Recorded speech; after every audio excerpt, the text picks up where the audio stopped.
हाय प्यारे बच्चों, आज कक्षा 12 के इस ऑनलाइन क्लास के पहले सत्र में आप सभी का स्वागत है।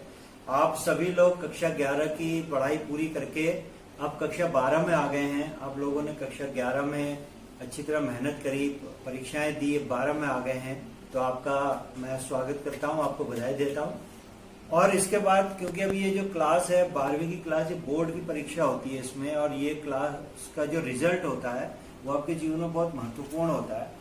इसलिए मैं चाहूंगा कि आपने जो पिछली कक्षाओं में पढ़ा है उसे भी आप याद रखिएगा, क्योंकि हर क्लास जो है वो अगली क्लास का आधार होती है। इसलिए जो आपने पिछली कक्षा में पढ़ा वो अब आपके लिए सहायक सिद्ध होगा। आपको याद होगा पिछले साल जब आप कक्षा 11 में थे तो अर्थशास्त्र की जो आपका पाठ्यक्रम था उसके दो भाग थे, आपको दो पुस्तकें थी। एक का नाम था भारतीय अर्थव्यवस्था का विकास, दूसरी का नाम था सांख्यिकी।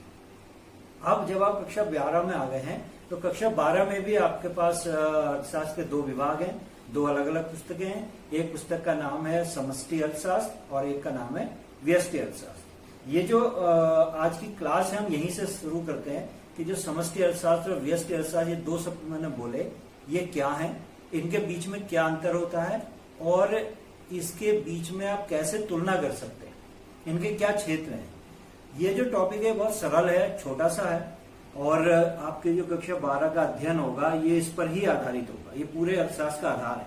इसके साथ साथ अगर आप इस टॉपिक को तैयार कर लेते हैं तो आप बोर्ड परीक्षा में अपने 3 से 4 अंक जो हैं वो भी सुरक्षित कर लेते हैं, क्योंकि ये टॉपिक अधिकांशतः बोर्ड परीक्षा में पूछा ही जाता है। तो आइए पहले हम देखते हैं समष्टि अर्थशास्त्र क्या है। समष्टि अर्थशास्त्र जो है वो अर्थशास्त्र की जो विभिन्न इकाइयां होती हैं उनको आपस में जोड़ करके एक पूरे को समग्र रूप में, कुल के रूप में हम उसका अध्ययन करते हैं। इसमें जो चीजें आती है, जैसे उदाहरण में कुछ दूंगा आपको, कुल राष्ट्रीय आय, कुल उपभोग, कुल उत्पादन, समग्र विनियोग।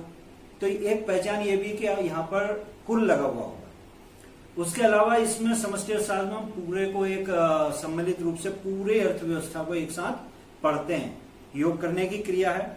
इसका मुख्य विषय जो है वो राष्ट्रीय आय और रोजगार के सिद्धांत है, उनके बारे में इसमें चर्चा, ये उसकी विस्तार में अध्ययन किया जाता है। इसमें जो सापेक्ष मूल्य स्तर है उसको स्थिर माना जाता है और सामान्य कीमत स्तर को परिवर्तनशील माना जाता है।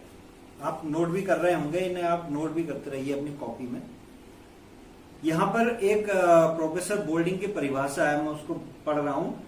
बच्चों, जब आप अपना प्रश्न का उत्तर लिखते हैं और उसके साथ आप कोटेशन लिखते हैं या परिभाषाएं लिखते हैं तो उससे आपका जो उत्तर है वो ज्यादा प्रभावशाली होता है, आपका प्रेजेंटेशन अच्छा होता है। तो सुनने वाले पर या कॉपी चेक करने वाले पर ज्यादा उसका अच्छा प्रभाव पड़ता है, आप ज्यादा अच्छे अंक अर्जित कर सकते हैं।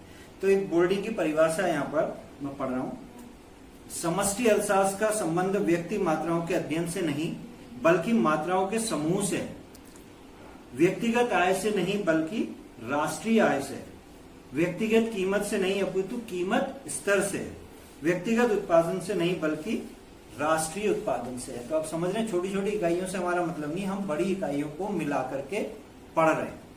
अब जो समष्टि अर्थशास्त्र के क्षेत्र हैं, 5 क्षेत्र समष्टि अर्थशास्त्र के होते हैं। पहले क्षेत्र में हम पढ़ेंगे आय, उत्पादन और रोजगार का सिद्धांत। दूसरा जो क्षेत्र उसमें हम पढ़ेंगे सामान्य कीमत स्तर और उसमें होने वाली स्फीति। तीसरा आर्थिक विकास के सिद्धांत। चौथा वितरण के सिद्धांत। 5वां व्यापार के चक्र। ये जो मैं क्षेत्र आपको बता रहा हूं, यहाँ पर अभी हम शुरुआती तौर पर हैं, तो आप क्षेत्रों के नाम याद कर लीजिए। इन क्षेत्रों के बारे में हम आने वाले सत्रों में विस्तार से पढ़ेंगे। इसके बाद जो अगला हमने बोला था व्यष्टि अर्थशास्त्र, दूसरा जो भाग है अर्थशास्त्र का। व्यष्टि अर्थशास्त्र में जो समष्टि अर्थशास्त्र है इसका ठीक उल्टा होता है। वहां हमने क्या पढ़ा था, सभी समस्याओं को मिलाकर इकट्ठा पढ़ना। यहाँ पर हम समस्याओं को तोड़कर छोटे छोटे भागों में बांट लेते हैं और फिर उनका अध्ययन करते हैं। जैसे किसी व्यक्ति से संबंधित समस्याएं, परिवार की समस्या, फर्म की समस्याएं, एक विशेष उद्योग की समस्या। तो एक एक समस्या को अलग अलग पढ़ना, पूरे अर्थव्यवस्था को एक साथ न पढ़ के उसके एक अंग को अलग से पढ़ना। तो एक प्रकार से आप कह सकते हैं कि तोड़ने की क्रिया, जहां पर पिछला जो हमारा समष्टि अर्थशास्त्र था वो जोड़ने की क्रिया है, तो यहाँ पर व्यष्टि अर्थशास्त्र तोड़ने की क्रिया है। इसका मुख्य विषय जो है कीमत सिद्धांत का विश्लेषण करना है। और कीमत स्तर की बात करें तो यहाँ पर सामान्य जो हमारा कीमत स्तर है उसको स्थिर माना जाता है और सापेक्षिक मूल्य जो है उनको परिवर्तनशील माना जाता है। तो इसमें एक बहुत सरलता ये भी है कि अगर आप समष्टि याद कर लेते हैं तो उसका विपरीत व्यष्टि होता है, व्यष्टि याद कर लेते हैं तो उसका विपरीत समष्टि होता है। बोल्डिंग सर ने यहाँ भी एक परिभाषा दी है, मैं पढ़ रहा हूं। प्रोफेसर के ई बोल्डिंग ने लिखा है, व्यष्टि अर्थशास्त्र विशेष फर्म, विशेष परिवार, व्यक्तिगत कीमतों, मजदूरियों, आय, व्यक्तिगत उद्योग और विशिष्ट वस्तुओं का अध्ययन। इसके अंदर 3 क्षेत्र आते हैं। पहला क्षेत्र है वस्तु कीमत निर्धारण। वस्तु कीमत निर्धारण में हम उपभोक्ता का व्यवहार, उत्पादन और लागत के बारे में पढ़ते हैं। साधन कीमत निर्धारण में जो हमारे साधन है, उन साधन के जो पारिश्रमिक हैं, मजदूरी, लगान, ब्याज, लाभ, इन चारों के बारे में हम पढ़ते हैं। और तीसरा भाग है आर्थिक कल्याण, कल्याण से जुड़ा हुआ अर्थशास्त्र। तो ये व्यष्टि अर्थशास्त्र था। पहले मैंने आपको बताया समष्टि अर्थशास्त्र। इन सबको आपने बहुत अच्छे से लिखना है, आपने नोट भी किया होगा और इसको फिर से आप बार बार 2-3 बार इस वीडियो को देखिएगा, चीजों को याद करिए। एक छोटा सा मैं आपको यहाँ पर प्रश्न गृह कार्य के लिए दे रहा हूँ। प्रश्न यह है कि जो 2 भाग हमने पढ़े अर्थशास्त्र के, समष्टि अर्थशास्त्र और व्यष्टि अर्थशास्त्र, इन दोनों के बीच आपको 4 अंतर लिखने हैं और वो अंतर लिख के आपने उसे व्हाट्सएप में मुझे वापस भेजना। और ये जो हैंडआउट्स हैं मैं इसकी कॉपी भी इसके साथ आपको व्हाट्सएप पर भेज रहा हूँ।